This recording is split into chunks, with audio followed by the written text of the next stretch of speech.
hello, everybody. Welcome to Narrative Live on a Friday evening. Technically, this is the after show, but it seems like the news is quite dark these days, and maybe we should just stick to a newsier format tonight. However, we'll still have a little opportunity to lighten things up towards the end of the show. Hi, Eric. How are you? Eric Garland is with us, the intelligence analyst who's often with us. How are you, Eric? Good evening, Zev. Quite a news day. I don't know how much sleep you're getting. I'm not getting very much sleep because the news keeps changing every few minutes. Wars are like that. Yeah, they certainly are. There's a lot to talk about tonight. Coming up, I've got an interview with someone who's a 26-year-old woman who was in Kyiv, who'd escaped from Kyiv to the western part of Ukraine. Now she's faced with this new problem of, as the war begins to approach the western part of Ukraine, does she leave her parents behind and escape to the west, or does she stay there and protect them? It's a really interesting interview. It tracks her entire experience from the start of the war until now. And it's quite an interesting ordeal that she and many others are having right now, as the war seems to be moving pretty much towards the west and also towards Kyiv, where there's another attempt tonight, it looks like, to begin that siege of Kyiv, which we've been worrying about for so long here on Narrative. So that's coming up. Plus, we've got some interesting news about how Putin is interacting with his FSB. You know, the FSB is supposedly a domestic intelligence thing, I always thought. But apparently they have a foreign intelligence arm. And it's that foreign intelligence arm that has been at the mercy of Putin's rage, apparently, for getting it all wrong. And we'll bring you details of that in just a few minutes as well. But first, Eric, I want to hear from you. You know, the war is changing. It seems like we've seen a heightened awareness of these acts of war that seem to have, you know, in Mariupol, we've had this maternity hospital that was attacked. There was a psychiatric hospital attacked in Kharkiv last night. The indiscriminate attacks by Putin's armies and missiles are beginning to feel like genocidal attack. Like, it doesn't even look like he's even pretending to just, target the military. Well, let's remember that Russia's number one weapon is propaganda and the creation of narratives, and the use of, information warfare is probably the one they're best at this point. They can't keep an aircraft carrier going, and very obviously their conventional military has a lot of issues, and especially since their economy is going to collapse behind the front lines, their ability to sustain conventional military is going to be curtailed to a very short period of time compared with a lot of conflicts that we've seen in the modern era. So information warfare is the best thing that Russia's had in a while.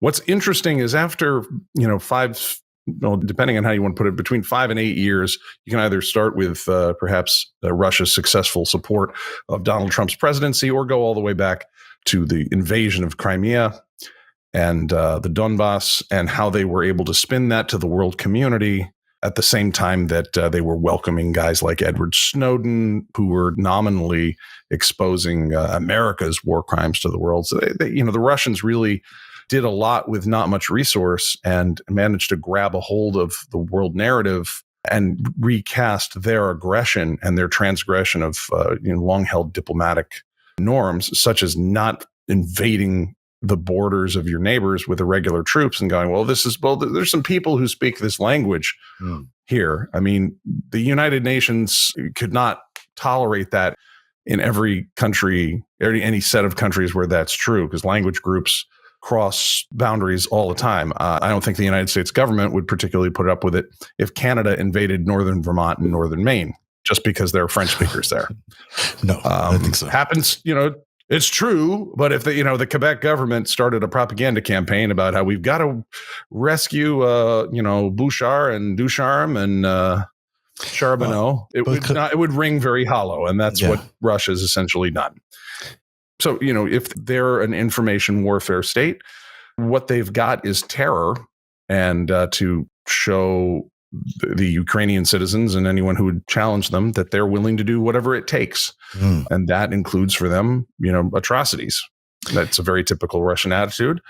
After 5 to 8 years of dealing with them, the Western nations have a way of finally combating that narrative and going, no, we're going to make this about your atrocities and your incompetence. So they are not able to grab a hold of the narrative the way they were able to when they invaded and took Crimea illegally, when they invaded the Donbass illegally. They don't have access to that. We've stopped that, or they're getting, intense fighting. So at least our own people don't buy it the way people bought into the Ed Snowden narrative. I think it's so interesting what you're saying is that basically the worse the atrocities, the more weak Putin might actually be, because it really is all he has at this point. Strategically, he's not doing very well on the battlefield. So what he has in this information war is the appearance of atrocities and terror, which he, will intensify because that's all he has. It is actually a bit of a sign of weakness. Well, I mean, he's talking about the Donetsk People's Republic and the Luhansk People's Republic. He's basically turned, or rather his little green men and his little green mobbed up political puppets have basically suspended the rule of law, is my understanding, in those two areas. And, those areas have been turned into two of the biggest hellholes in Europe. No one would want to live there. He doesn't... he doesn't have anything other than terror of, what he does in the Donbass region. This is a classic Russian technique. You grab someplace and then you issue demands that are ridiculous. And you say, well, of course I get to keep what I already have, but you need to give me more here so I don't continue all the way to your capital city. It's the mob, basically. Aggressive dogs are the same way, and you got to snap in the snout so they understand not to go any further. Exactly. That's kind of how you have to deal with guys like Putin. Just last night, in terms of increasing the range of where Putin and the Russians were invading, there were several missiles targeted at two new cities that had not been targeted before: Dnipro and Lutsk. You see Dnipro is sort of westwards of Mariupol over there and towards the path to Kyiv. This made a lot of people worried that, perhaps this means that he's starting to broaden his attack outside of that eastern and southern part of Ukraine, which he had been targeting until now. It's unclear whether that's in fact turning out to be the case. Those missiles did land in Dnipro and they caused some damage, and in Lutsk as well. Lutsk are very worrying, of course, because it's just near Kyiv, which is where a lot of the diplomats are, and a lot of the other, the escaped population from the east has gone to Lviv. So there's concern around there. But, for all of those missile attacks, that did not seem to be anything more than that. I mean, it just seems like lone missiles being launched, from outside of the country, certainly targeting new cities, but the way they've been targeting cities, it's been sort of indiscriminate up until now. And then there's been conversation all night long and all day about what's going on with the convoy around Kyiv. And it turns out that the convoy had begun to be broken apart. It seemed to have sections of it were peeling off from the main section. This is the convoy that had been stalled there outside of Kyiv since almost day one. And people had assumed it was not going anywhere, but now different sections of that have broken off.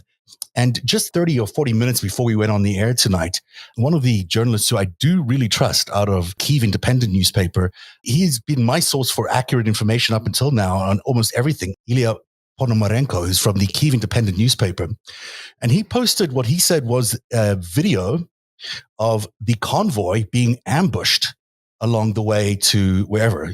All it says above it is the convoy being ambushed. And because it's him, and because I've trusted his feed all the way through this, and because he is probably with 1 million followers, one of the key people that many, many journalists and others are following in terms of what's happening in the war there, under the headline of Russian convoy ambushed, he posted this video. Now, I say I've not been able to verify this video to myself, but I'm going to take his word for it because it is him. And I'm going to say that accompanied by some unusual music, which is kind of annoying. I wish they hadn't had the music on. But what you're seeing is a video that's compiled from the air, from drone, and from footage taken on the ground and compiled together in what Ilya says is a convoy being ambushed. So it's been widely shared. Let's take a look at this briefly. It's definitely worth taking a look at what might have happened to parts of that convoy today. It is disturbing, by the way, I should say.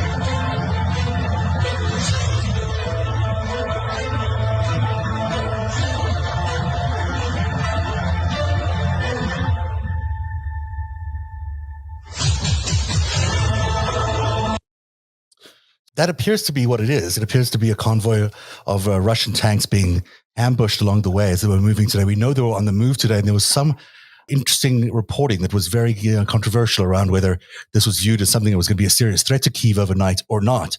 And maybe this is one of the reasons that Kyiv did not get so heavily hit yet so far tonight. Yeah, go ahead. I normally would judge these based on after-action reports that had a higher degree of detail, but those are probably not going to be available on Twitter. But was there any identification as to where that was located, where that footage was taken from? They do provide coordinates. It's northeast of Kyiv is what it says on the MO1. Other than that, I don't have much more. It is difficult for me to say, other than the fact that this guy's reporting has been spot on and accurate all the way throughout. And he's, the leading online voice of this. I don't have any other details. So I am waiting to find out more. And I think it's interesting that it's just worth keeping an eye on whether that is, in fact, legitimate events that happened today. If it is, it'd be very dramatic if the Ukrainians were able to ambush parts of that convoy. And of course, this was just posted a short while ago. We're still in the heat of this, so we might not know for a little bit of time here.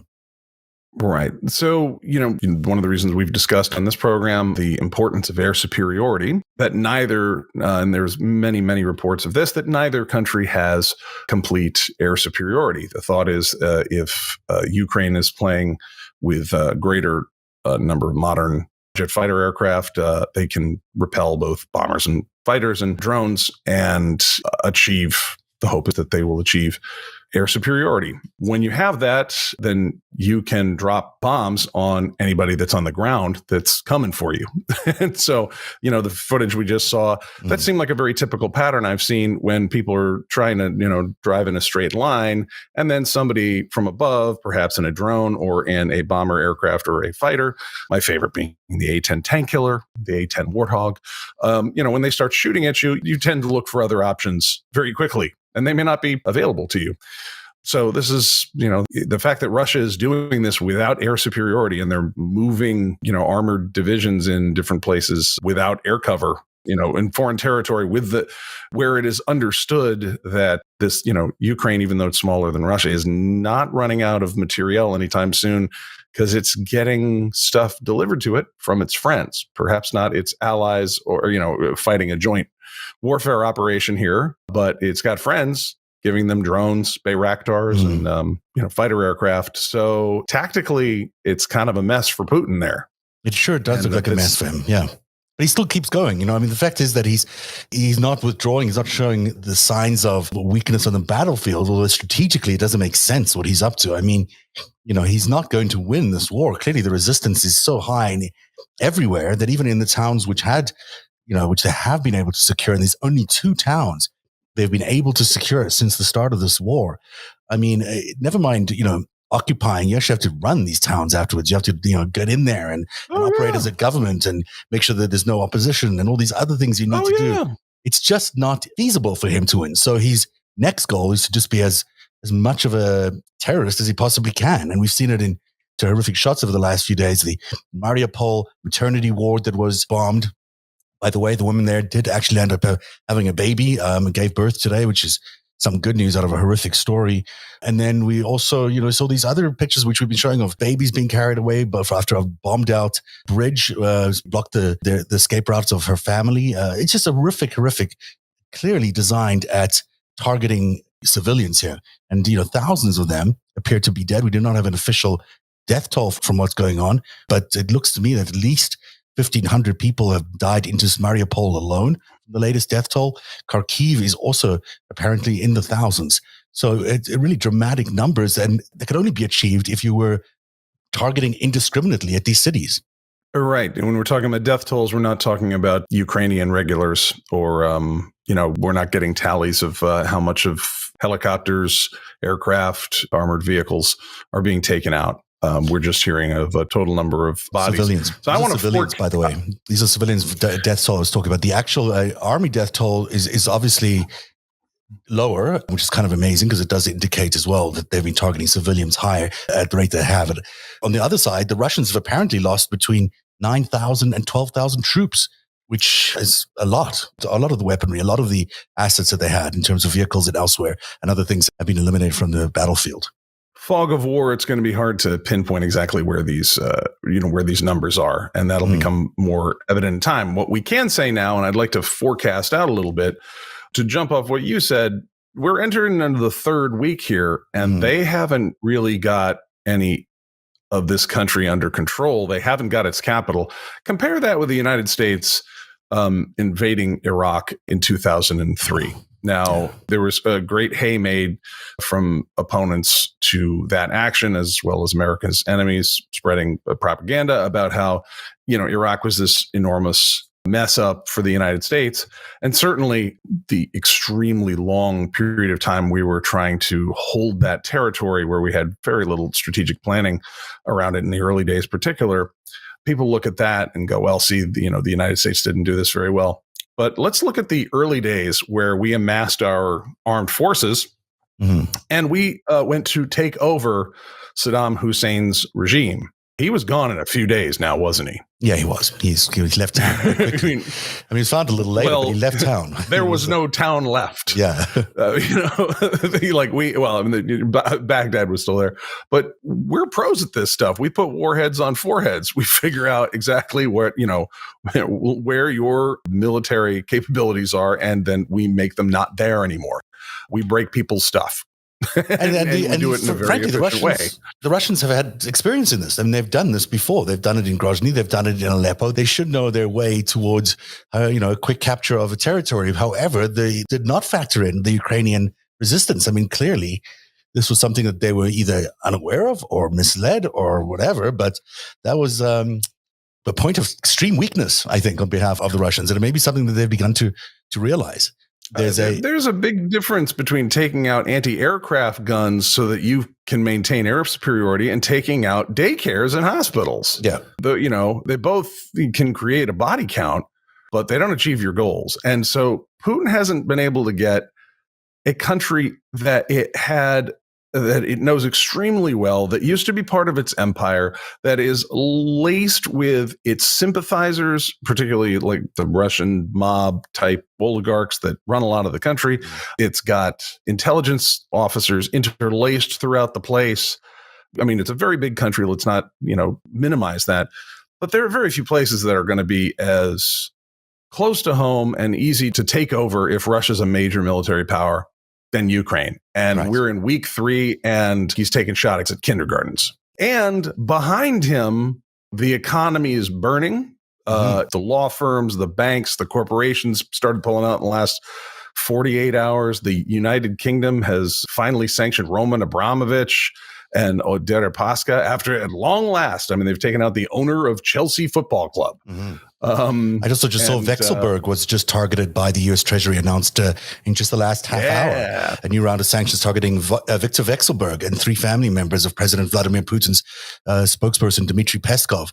Vexelberg's a big deal. Vexelberg is about as big a deal as you can get in oligarch land. Vexelberg laundered money into Trump's inauguration in 2017. Yes, he did. Vexelberg met with Michael Cohen for $1 million contract through Columbus Nova. And he invested in 2016 into Gawker, oddly enough. And, that is an interesting thing. I often wondered, tell you what, some of the former Gawker outlets didn't like me at all for 2 or 3 years there. Oh, yeah? You weren't liked by Gawker? Well, Gawker's the subsequent zillion webzines they have. I think they had somewhere between 100 and 200 different hit pieces. Though I have to say, they gave me one of the better blurbs out there. They called me a super spy. So I know they meant it as snarky, but I'm going to keep that. Do we have a super spy as a guest at our show tonight? Wow, that's described by Gawker. I feel very special to have a super spy Eric Garland there. Look at your sleuthing. They're the only ones who they're the only ones who call me that, though. Fellow of the Council of Competitive Intelligence Fellows, perhaps, but not a super spy. But there's a first time for everything. Is that your big lair there that you have all the you're able to monitor the entire world from your space over there? Looks pretty high tech there. Along with your before you get the coveted Gizmodo Super Spy Award. They make sure that you have a radar big enough for Yeah. I hope you have a big radar. Yes. Let me move on to talk about what I think is really interesting that just broke as well earlier this evening. This comes out of what Putin's apparently doing in his rage, because it does appear to be rage. Again, there are a few people I trust online anymore, but in terms of a source around what's happening with the FSB, Andrei Soldatov is one of the people you go to check out what's happening in the FSB. So when he says things, I am interested in what he has to say. And tonight he has this little gem of a post and an article that's accompanying it that says Putin appears to be truly unhappy with the FSB in Ukraine. He attacked the five-service SOIMS, I'm not even sure what that is, but the FSB's foreign intelligence branch. Sergei Beseda, the head of the service, and his deputy Boluk, head of the DUI, placed under house arrest, according to my sources inside. So Andrei is very plugged in. And this has also been published, by the way, by a NATO affiliate. So I actually think that there's some veracity to this reporting that Putin may be a little unhappy with the FSB, who were tasked, I gather, with being the eyes and ears for him in Ukraine. There were, according to this article, the Fifth Service was responsible for providing Putin with information about political events in Ukraine on the eve of the invasion. And it seems that after 2 weeks of the war, Putin finally realized that he was simply misled. The Fifth Service, fearful of angering the boss, simply supplied him with what Putin wanted to hear. And, just to make sure that you know that I'm not making this up. This is one article that was written by the guy, but there's also a follow-up now, which was published, as I said, by a NATO affiliate under the headline, Putin's places spies under house arrest, which is pretty legitimate looking in terms of the sourcing of who they are, because they're tied to NATO. Before you jump in, then let me say a couple of other things. Our sources report that General Beseda and his deputy have been placed under house arrest. Among the reasons are the misuse of funds allocated for operations, as well as poor intelligence operations, you think. And indeed, the intelligence of Putin's career intelligence officer, as it turns out, was put out of hand very badly. That is interesting stuff. I have reason to believe this is accurate. And if he's going after his intelligence people for providing bad intelligence ahead of an invasion, oi. Well, first of all, they were just telling Putin what he wants to hear. That's a classic complaint from Russian intelligence versus the old Soviet politburos. Really, it's every intelligence analyst and the decision makers they serve at some level. But it's very classic with Russia. I mean, frankly, they have the best intelligence services in the business. They innovate. Look, if it were American basketball in the collegiate level, they're Duke or North Carolina State. We're maybe Michigan State. We compete, but they have the most famous program and the most talent on most days. And especially throughout the years where it could be quite bad for your health to tell the bosses what they didn't want to hear, the intelligence services started shaping their intelligence products for their own health. And that's a cultural problem. This is for, a criticism of high-level leaders all over the place. But if you have good intel people and you don't listen to them, then that's on you. Frankly, Russia would be a lot more successful as an empire. I'm glad they do this, because they would be a lot more successful as their evil stuff if they did listen to their top level intel people, who are usually the best in the world. So this doesn't surprise me. It would make a big difference in the fact that no one actually knew they were going to war. I mean, if you look at what the troops were on the ground, at least saying, and the commanders on the ground, they thought they were just doing exercises. They weren't even thinking they were going to war. Imagine if the FSB was under the same illusions, and then they thought, well, if he wants to report about what's going on in Ukraine, sure, I'll give him what he wants. Here you go, Mr. Putin. Here's what you expect from us, because we want to keep our lives. Meanwhile, Putin lands up using it for an actual invasion. And, lo and behold, it's wrong. This is getting very ironic. If we go back to, the Iraq War in 2003, there was a lot of people who threw shade at the United States intelligence community, which really peeved a lot of the USIC, because it's like, no, we did not tell you to go ahead and just invade Iraq like that. I remember I lived in Washington and I was an intelligence analyst at the time, and everyone was like, we're doing what? It's kind of ironic that 20 years later, this is where Putin seems to have been, where it seems like the boss made this political decision. Because look, he's, we're over in the United States, we're creeping towards prosecuting his favorite American presidential asset. The world is aware of what they've been up to for, in terms of their dirty mob economics and their election interference. And he faces a lot of pressure there, one way or the other. And, this war could have been his way of getting his own people to rally around the flag and maybe he just told his spies, all right, well, get me a good plan here and let's go. Just because you have a plan doesn't mean it's a feasible plan or a good one or anything. So, but you make a good point. I mean, basically what he's stuck with is what the United States was stuck with in Iraq and Afghanistan. These were very difficult situations for him to find a way out. And just the same way as the United States was, lured into those wars and found it hard to get out for 20 years. Putin is facing that kind of quagmire now in Ukraine, and worse even, because he doesn't seem to have, to be able to survive this because of the sanctions, as you point out. No one was doing that to us. People were cranky with us. I remember I went to Paris for work in like 2002. I never got hassled if people thought I was American. My speech is such that people don't think I'm American, but I look like a linebacker. I'm 6'1", and so they just assume. But I had some guy like behind me in line going, "Hey, New York, New York," and I was like, "I'm not from there," but this was his non-English speaking way of indicating that he was very upset about our upcoming war in Iraq. He let me know, and they had all the signs. But, so we had people. Our allies didn't. Remember, France didn't go with us on that wonderful adventure. So we faced some heat, but people didn't get rid of our currency. They didn't shut down the Federal Reserve. They weren't shutting you out from any trade. You weren't given non-favored, your famous favored trade agreement with the G7 wasn't taken away. No, none of that happened. So it would have had to be like we decide to invade Iraq. We go in. It's been 2 days. They freeze Steve Jobs' bank accounts. Yeah. They freeze Bill Gates' bank accounts. Exxon Mobil's cut off. Everyone's cut off. Yeah. And General Electric, we seize all your assets abroad. And then we don't take the country for a while. No, we had Saddam Hussein out of there in 6, 7, 8 days. We knew what to do. Our armed forces are no joke. The Russians are very fond of promoting their hybrid warfare, of saying, hey, look at us, we can do all this other stuff, the cyber stuff and military stuff. Well, apparently Biden has found a way to do a different kind of hybrid warfare, which includes complete economic shutdown, alongside a military invasion. So maybe the Biden doctrine beats the Gerasimov doctrine out a little bit in scale. He thinks it might. I think it might along the way. We'll see what happens. And I wonder how Beijing is looking at this, because they're big fans. If you go all the way back to Sun Tzu, the wise general wins first and then shows up.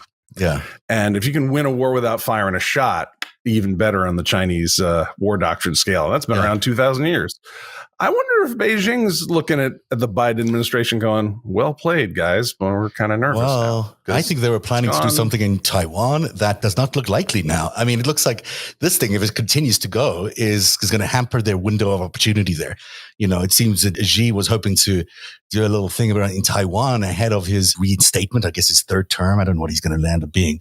But I don't know if that's going to happen. Who knows if that's going to happen? The North Korea was firing some crazy missile last night or the night before.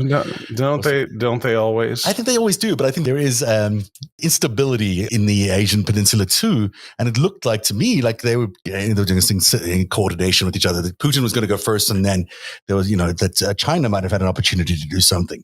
I don't see how China gets to do anything in this category right now. They can't even be associating with Putin. Never mind. There's a lot of pressure for them to break up I don't think it'll happen, but their alliance with Putin is under a lot of pressure. TikTok just said we can no longer do business in Russia. TikTok, which is scraping everybo's phones of all their data. And, they've lost TikTok. So... I mean, also the United States, Jen Psaki, who's the best feed in the world, telling China yesterday that any attempts by China to help Russia out of its sanctions, it will be viewed very negatively by America and will be seen as, they'll take some action there too. So I am really interested in where China lands in this, because clearly they are faced in a very difficult position by Putin. They have to be seen to be opposing this, because how could they be legitimate world leaders if they are supporting him? And yet they continue to support him. It's going to start looking very bad for the Chinese, which I think if that was a move designed by the Biden administration, even more props to them. Another thing that may be a factor here in the FSB, by the way, remember these dudes? These are the Karadites, or whatever they're the Chechen mafia knuckleheads. Right. So remember, these guys had a column of like 1,000 of them, all designed to come and assassinate Zelensky. And they were early on in the battle eliminated quite badly, apparently. They were. That's the assassin crew. Yeah, that's the assassin crew. There's 1,000. Their paintball pants are really clean and everything. Wow. Good luck, guys. So the story behind this is that the FSB apparently leaked this information to the Ukrainian intelligence services, that these guys were coming to, or a disgruntled FSB officer had leaked this information that these Karadites were coming to get to Zelensky. And that's one of the reasons this information was able to be acted upon and they were taken out. So if you add that story, that maybe someone from the FSB leaked this information to the Ukrainians, to this new story of the FSB's heads are now under house arrest, you might see a correlation there. Well, also, within the last 48 hours, there was a briefing from the heads of our intelligence community to the Senate Select Intelligence Committee. And Director Nakasone of the NSA confirmed that we've been providing signals intelligence, which is about 80% of the actionable intelligence that America comes up with. We've been given the good stuff over to Ukraine. If people recall ancient history, the Dutch had the Russian SVR services on camera and totally keylogged for all their cyber attacks on the United States in 2014 and 15, where Russia was using its intelligence services to hack into the State Department and the Joint Chiefs of Staff. NATO was tunneled so deep into Russia's intelligence services, we had their intra-office cams hacked somehow, that came out in January of 2018. I had the fun of translating one of the articles from Dutch to English, which was hilarious, and just in terms of its content. If these guys are making these plans to assassinate Zelensky, that's what the NSA, when we say we're given, the Ukrainians intelligence, we're going to give them real good satellite imagery, potentially, let them know where things are. But, the real good stuff, and that's something I believe it's unclassified, that we've figured out how to link up the National Geospatial Intelligence Agencies, GeoInt, and signals intelligence. So basically, we can tell you kind of what's going on, where it's going on, more or less. So if they're trying to kill Zelensky and they're going to be using, I don't know, telecommunications of some sort, there are a number of people that could bust them that. Now, if it's the FSB that decided to screw over the Kadyrov regiment there, then that's hilarious on another level. So where is it said that the Russian intel services kind of went traitor on this one? The original story, there's a few stories that came out. This particular element of the story came out of Pravda, which everyone was a little surprised that it came out of Pravda, because this element of the story said that a disgruntled FSB officer had told the Ukrainians about the assassin squads that had arrived. So, I'm just adding that note about the FSB to this note about him putting these foreign FSB chiefs under house arrest, and I'm beginning to think, well, that looks like a little, if you're connecting dots as we do occasionally here on the show, that's a hell of a connection. So they kind of got their own Ed Snowden, who's an insider in the intel world, who decided to go and tell. I mean, this is an unpopular war. I mean, it's particularly unpopular amongst Russians who've now seen their entire world fall apart. I mean, it is not something that, Russians are excited about. They're not necessarily in his corner either. He's having to go to the Middle East to bring in thousands of Syrian fighters because he's so short of fighters and he doesn't think he's going to get them elsewhere. He's conscripting an army, but of course, this army is not in favor of the war. And as you point out, in the art of war, you sort of have to have the will of the army and the moral authority to conduct a war or you're screwed. Yeah, doing that all in advance. Yeah. Is a good idea, because Ukraine didn't invade them by shipping Kyiv via shipping container across the Russian border. The Russians came with their stuff over to Ukraine. This was all their idea. Yeah, this was all their idea. It's just not going well, Zev. It's not going well. And, it's awful that there are thousands of people in Ukraine that are suffering and that they're, the victims of war it's cruel what's going on in Ukraine. And I'm glad that we've heard tonight from Macron and from other people saying to Putin that he really has to stop. I mean, the kind of sanctions they're going to propose next, according to Macron, are going to be absolutely crippling. Although I don't even know what those might be because there've already been so many crippling sanctions. But this indiscriminate, I'm going to say genocide. I think it's beginning to look like genocide, where you just sort of are just trying to wipe out towns for no good reason, like just to annihilate them and annihilate everyone in there and starve everyone and not provide them food, water, supplies. And this is not within any understandable lines of war or acceptable military invasion that I think we're allowed to do in this century, in our modern days. I mean, I don't know the conventions as well as you do probably, but this seems like we've really crossed the line here, that this is in, war crimes for sure. And they're doing badly. They are doing badly. Now, I've got this interview that I'm going to run now with someone who is terrific, Lilia Slobodian, who did this interview with me a few days ago. It's about 20 minutes, and I hope you'll enjoy every piece of this. And it's certainly interesting. It talks about how she's dealing with the choices she's got to make as someone who comes from Kyiv, who escaped to the western part of Ukraine, where she's now with her parents. But, she is facing some tough choices about what to do next. But she also talks about the trauma of war and the decision-making in leaving her home originally. And it's also a very poignant conversation about just how, Ukraine and Zelensky are proving to be incredible warriors. But in the meantime, let me wrap this up here. Is there anything else you want to say about anything else we've discussed so far, by the way? Is there anything to wrap up in terms of the intelligence news that we've had this evening? Still watching the radar. Yeah, still watching a giant radar. All right, so here's my interview with Lilia Slobodian. Again, it's day 10 or day 11, as it were, for Ukraine. So I apologize if some of the timing seems out of whack, but hope you enjoy this interview with Lilia. Joining us from Ukraine is Lilia Slobodian, who is a Ukrainian who's escaped Kyiv, but has now found herself in the western part of Ukraine with her parents. And Lilia, welcome to Narrative. It's good to have you with us. It seems incredible how much your life has changed in just 10 days. Yeah, it changed the moment it started. I would say for me, it changed even before that. So when there was a massive military buildup, there was a lot of talk that, that there is a threat.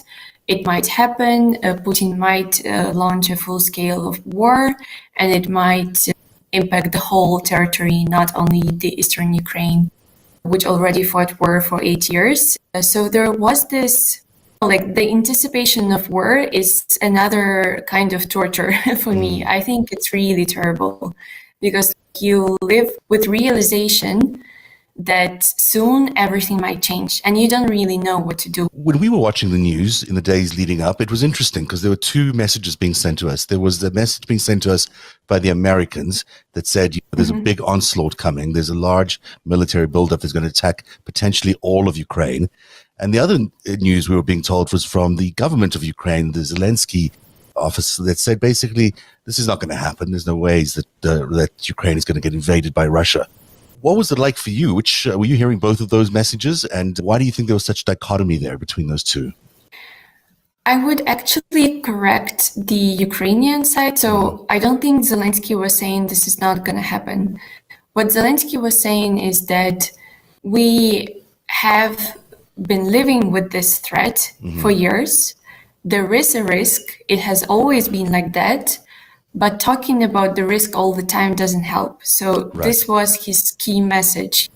And I can understand that, not only as a citizen who would like to hear good news, but also I understand how does it influence the investment market and the economy. People start panicking, withdrawing cash, companies leave Ukraine, and it has a massive economic toll. Without any military action on the ground, we already had a negative, an economic toll. So I do understand him, but I also think that maybe he did downplay the threat in a way that was not necessarily helpful. So for me as a citizen, I would be much more, comfortable if he would say, okay, we acknowledge this threat exists, but we are taking this and this to be able to fight it back. Right. Or you could take those precautions that you might want to take personally in your life.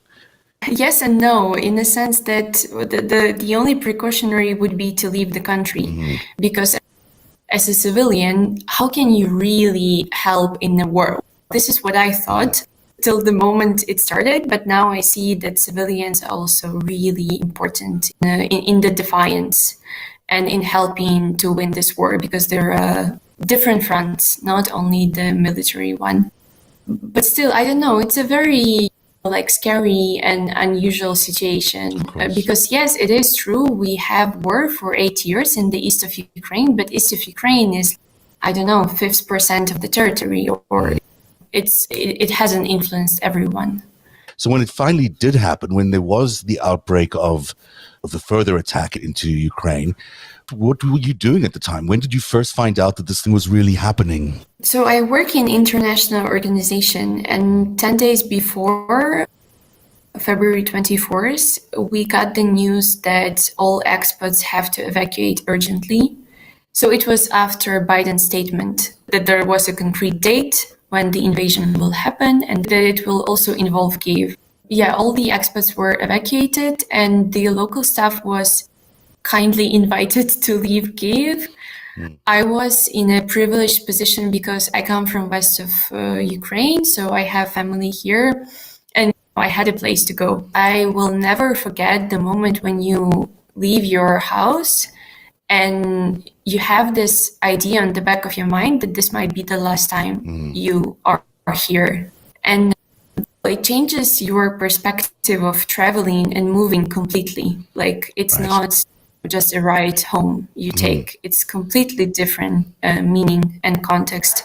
For me, that was probably, it wasn't the hardest the first day of war, but that was the first hurtful, I would say, episode. When you're packing your apartment up or you're packing a suitcase up, did you think about this might be the last time I'll see this apartment, or I might not be back to this part of Kyiv at some point? Or did you always assume you're going to be back to the same place at some point? To me, it was emotionally too hard to somehow accept, to treat this escape as something long-lasting. Honestly, I didn't properly pack. I took my laptops, documents mostly, but like really essentials. Because when I looked at my wardrobe, I was like, either take everything or nothing. I'm not able to take everything, so why would I take something?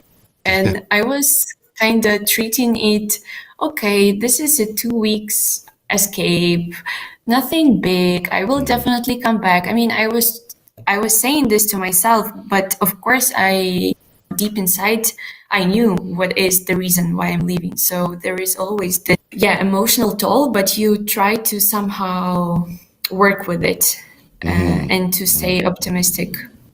Yeah. And now, how do you feel about things? Do you feel like you're going to go back to that apartment that you lived in Kyiv and you'll be able to resume your life, even though it'll be obviously disrupted in many ways? But when this war is over, do you think you'll be returning? I'm 100% confident I will return to Kyiv. Whether my apartment will be there, I don't think I know that the city will look completely different to what I left. But I am 100% sure that Kyiv will be Ukrainian and that I will go back because this is the city which is home to me and the city which I really love. The amount of apartment buildings that have been struck in Mariupol, it looks like a completely different city. How do you feel about seeing those changes in your country? It must be devastating. Many lessons learned from this, I think. First, I want to travel all around my country after all of this ends. And I am ashamed that I haven't been everywhere like Sumy or Chernihiv, the other cities that are heavily bombed right now. Second, I'm pretty sure that we'll manage to rebuild it and properly to do it in a more fashionable way than old Soviet architecture. Yeah, right. I'm ready to set up my NGO, to attract foreign investments, to do whatever is needed just to rebuild these cities. And I really believe that it is possible when there is like social cohesion and unity. And it's a very deep trauma and there is a lot of hatred, but hatred which is very motivating.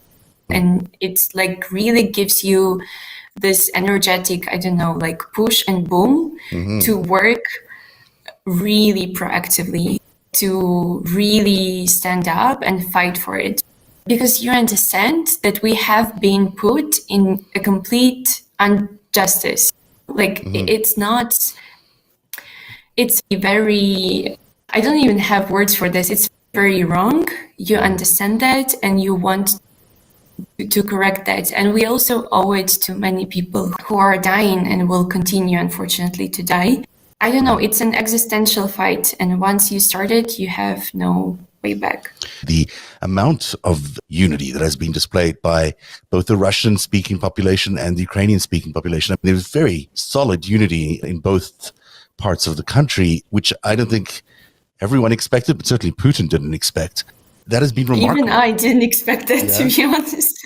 Why do you think that happened? Why do you think there was so much opposition and so much, it seems even more so in some parts of eastern Ukraine, where they were so upset with Putin that they were really taking extraordinary measures to combat the Russian troops? Yeah, for me, it's also some kind of phenomena because I come from the west of the country. It always has been pro-Ukrainian, pro-European, so it's an easy case. I lived in Kyiv for 10 years, so I perfectly know that being patriot in Ukraine is not about the language you speak. It's like Ukrainian identity, like modern Ukrainian identity is very, I would say, political identity. So it's not about that much ethnicity or language or religion, but it is about the political stance you take.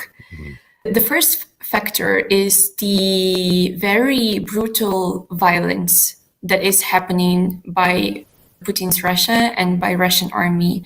It's completely unacceptable. It's so brutal and also so open. Yeah, mm-hmm. The way he does it, everything is very public, very mm-hmm. social media as well. Like you can see the images, everything is traceable. So when you see it, you have this like first instinct to fight back because you understand that this is abnormal and it's very inhuman. The second factor is those republics that were recognized by Putin as a pretext for invasion. The life there is hell.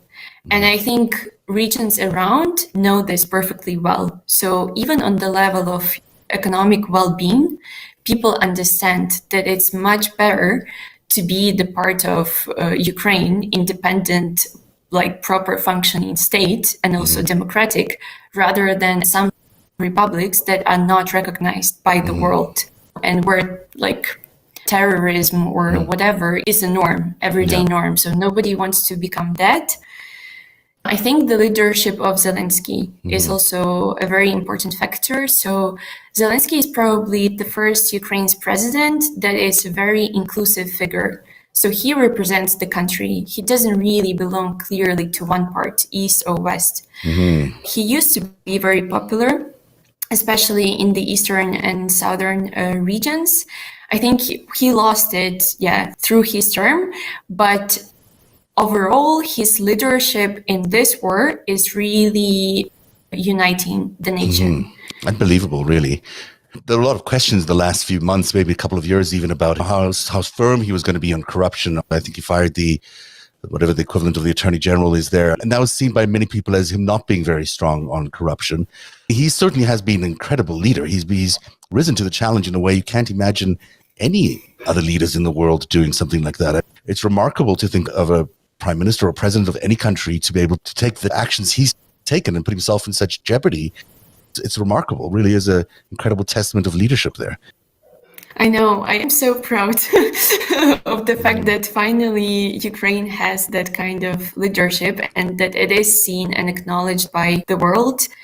I do think that, on corruption, it's not that black and white. I personally think that he's definitely less corrupt than our previous president. I overall don't think that Zelensky is corrupt, but I think that he lacks many expertise and he has been obsessed with the idea that only trusted people have to surround him and have to be in all the branches of the government, executive and parliamentary.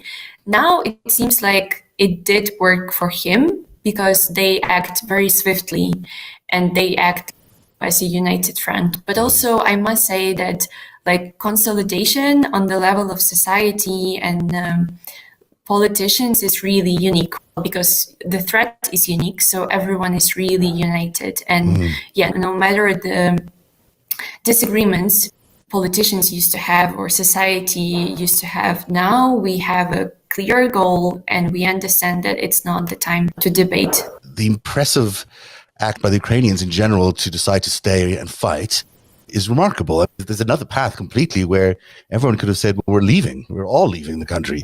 And that has not happened at all. That seems uniquely Ukrainian. And I don't know if that's because you've been at war already for the last 8 years, or whether there's the love of the country is so deep that's absolutely ingrained. But it's not necessarily the same thing that would have happened elsewhere in the world. Yeah, I think it doesn't come from a good background, to be honest. Our history is pretty tragic. And if you listen to Putin's speech before the evening he recognized the republics in the east of Ukraine, you would understand that he denies the very right of Ukrainians to exist. He doesn't accept the fact that we can exist and that we can choose our future, which is pretty humiliating. And it's also a big driver for people to stay and prove that, no, we do have this right. We are living on this land. It is our history. It is our identity and our right. And of course, I'm not saying that it is that those who left are traitors or something. Everybody fights on their own front. And I'm very happy that there are around 15 million of Ukrainians living around the world. A lot of them have already a different citizenship or dual citizenship. But what Ukrainian diaspora has done for Ukraine is also unimaginable. I think this is why we have so many protests around the globe.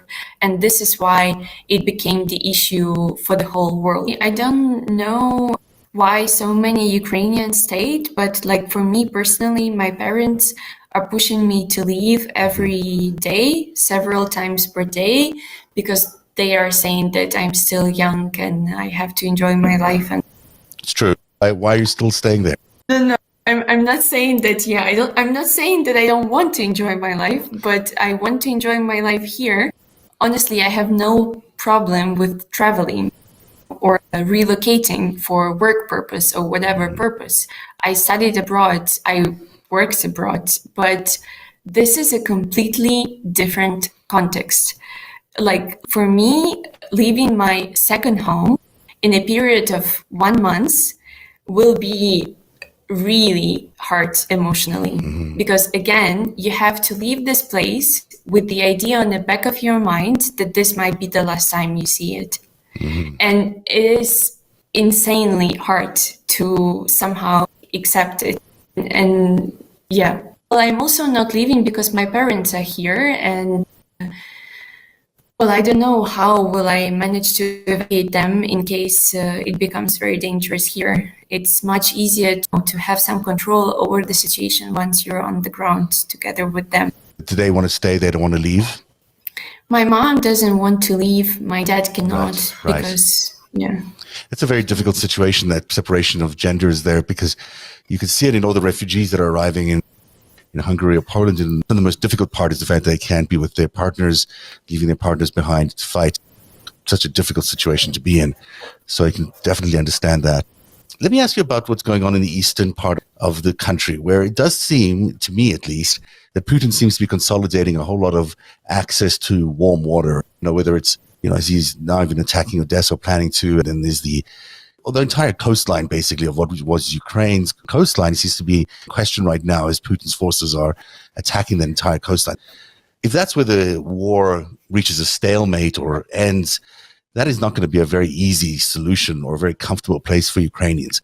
How do you feel about the fact that he's being so strategic about those ports and the cities, which are so important to Ukrainians? To me, actually, he's not been strategic in a sense that I have been deeply surprised by how cruel, severe, and massive have been his attacks on Kharkiv. Yes. And it is really war crime. It hasn't been ruled so by the court, but what is there? I have some background in the international humanitarian law, and this is unimaginable. Sure. And it's definitely war crimes. The indiscriminate bombing is unbelievable, and the advance on all these cities and the way that they've advanced, and the sieges are just inhumane in every respect. If the war reaches some sort of ceasefire or stalemate, and they say, okay, well, I've already made these gains along the eastern coastline here, that's going to be a very difficult solution. It's not really a solution. It'll be a stalemate. But if that's where it's landing up, it's not going to be very easy for everybody, because it's like an expanded version of what you had before, plus no access to the water. Yes, but What I wanted to say is that what he's doing in these regions is the strongest vaccine for people to be anti-Putin and anti-Russia. That's why, for me, it's completely illogical and insane. I honestly don't get his strategy, but it's what he has done is just build a national idea over a week, which is very strong and united all across the country. He might believe that he's captured some of these territories and he can keep them. I just convinced that right now, Ukrainian society and also leadership is not ready to accept any peace deal that will limit Ukraine's territory to something like smaller than it was when we started the war. What is moreover, I think that not sure about the society, but I think that leadership wants the full Donetsk and Luhansk Oblast back, Absolutely. including republics. With Crimea, it's more complicated. I honestly cannot imagine the peace deal that will somehow agree to the terms of Kherson not being in Ukraine. So that would be a very long-term prospect. There's no giving up of any territory. We're looking at the Russians have some capacity until the sanctions really take them down. They have some capacity. How long are you willing to do this for? How long are you willing to live your life in this different way? And how long do you think Ukrainians are going to be willing to do this for? That's the question. I don't know. I hoped it to be over in 10 days, but it's already 12 and it doesn't look like it's gonna be over soon on the one hand. On the other hand, I'm still hopeful. I'm not ready to accept the fact that it can last for years. Time doesn't play for us.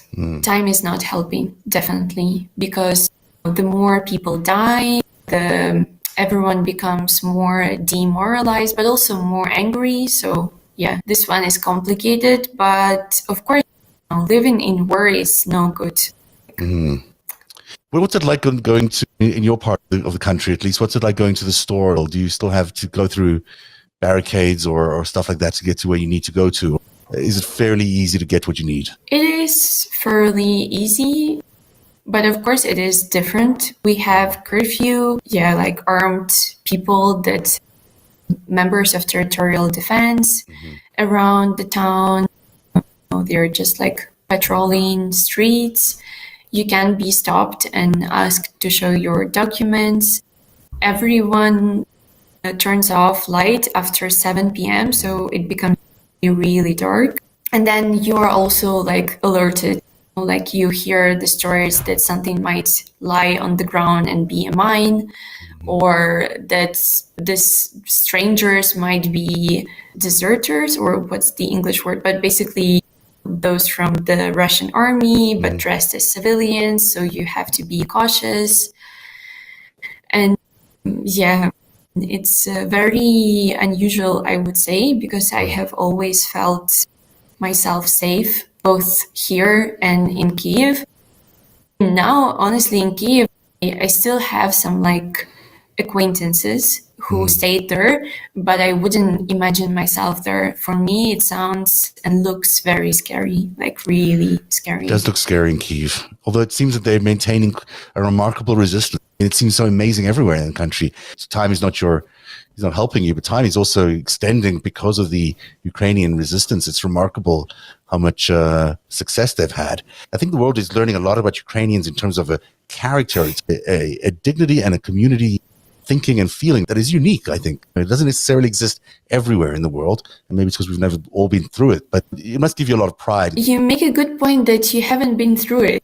It's hard to imagine how would you react once you didn't go through that situation. I think I did not imagine how will we react and whether we will be as united as we are. So I think I agree that it is extraordinary, and I'm super proud of not only Ukrainians, but all Ukrainian citizens who live and fight there, and overall of people, even not here, like people around the world, how supportive they are, how ready they are to help, and how ready they are to speak up about the truth and, like, I don't know, stand by and be apolitical, but understand that this is the war that is unprecedented and we have to stop it and to do everything possible to stop it. So I'm overall quite proud of humanity, I must say. It is a chance for us to show who we are, and maybe I would be very happy if finally people would distinguish Ukraine from Russia and Ukrainians from Russians, because I think for too many years people did not occur, which is,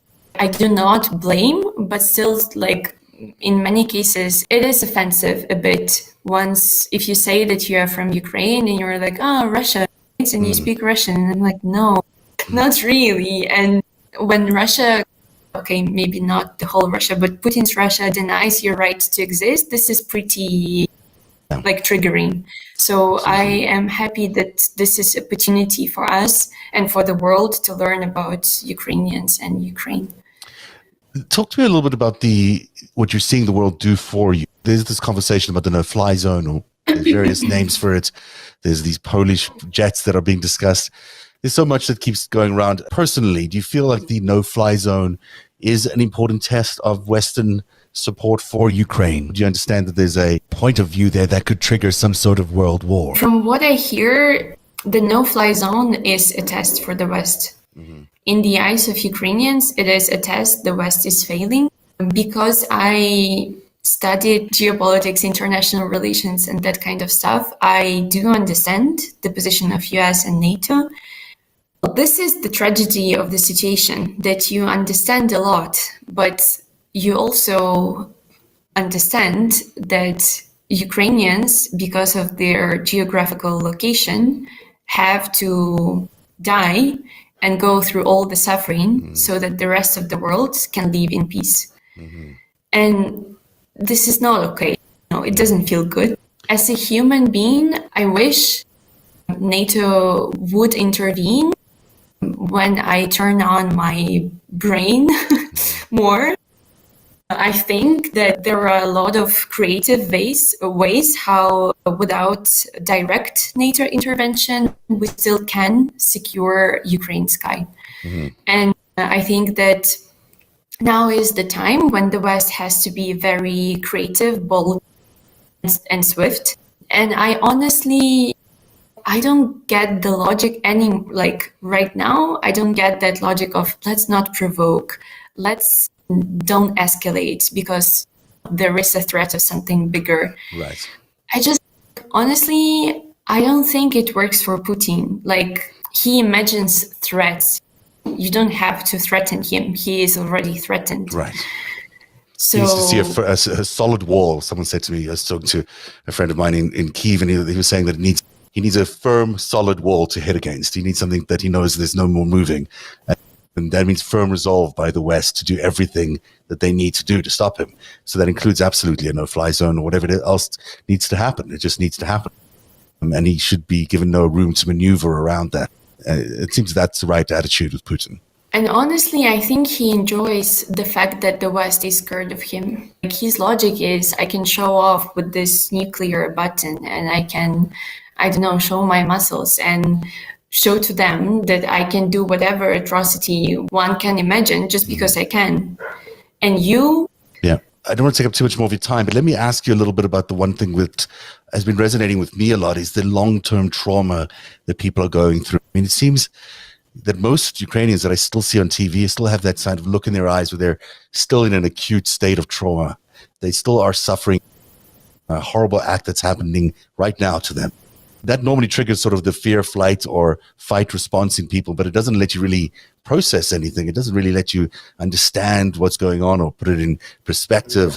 That normally comes long after these traumatic events. And you look at the faces of these children in these refugee camps, it's the same kind of things. These are traumas that are going to last lifetimes. I think it's an untold part of this war is how damaging it's going to be to the mental psyches of so many people in Ukraine, also outside of Ukraine, but mostly in Ukraine. Can you talk a little bit about what it feels like mentally? Like, are you able to process any of that stuff? Are you able to process what's going on? You are right. It is an untold side of story. And I think it's going to hit us all after it ends. Mm-hmm. And the effect of it is really unknown. And all of us will definitely need some therapy. And the majority of us will definitely don't do it.